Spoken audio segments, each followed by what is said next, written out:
आता isakal.com आहे देशातील नंबर 1 ची मराठी न्यूज वेबसाईट। प्रत्येक अपडेटसाठी isakal.com ला नक्की भेट द्या।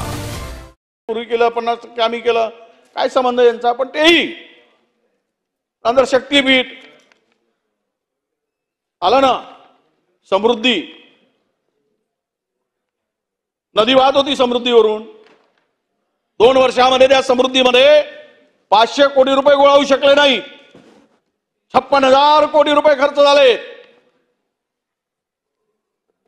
56,000 कोटी, 56 इंचाची छाती, 56,000 कोटी खर्च, आणि रस्त्यामध्ये वाहते नदी। ही आहे का समृद्धी? ही तर नाही समृद्धी, ही आहे नदी। हा आहे महामार्ग नाही, तो झाला जलमार्ग। तो जलमार्ग झाला।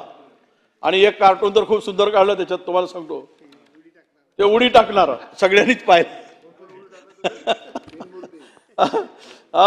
हे सरकारचे 3ही प्रमुख रस्त्याने जाताना गाडी थांबवलेत, नदी वाहत आहे म्हणून उडी टाकलेत आणि पोहत पोहत निघाले।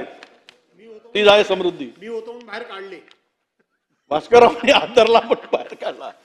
वा अध्यक्ष महोदय, प्रश्न असा आहे की समृद्धी महामार्ग झाला, शक्तीपीठ आहे, आम्ही आमच्यावर आरोप आणला, विरोधक विरोध करताय। अरे आम्ही कशाला विरोध करू? शेतकरी विरोध करताय। त्या भागातल्या सुपीक जमिनी जाऊ नयेत, ही त्यामागची भूमिका आहे। शेतकरी जर नसते तर आम्ही कशाला विरोध करू? आम्ही जनतेला, विरोधकांचं काम काय? जर जनतेचा आवाज हा सत्ताधारी कधीच होऊ शकत नाही, कोणाची सत्ता असू दे, जनतेचा आवाज हा विरोधीच पक्ष होऊ शकतो।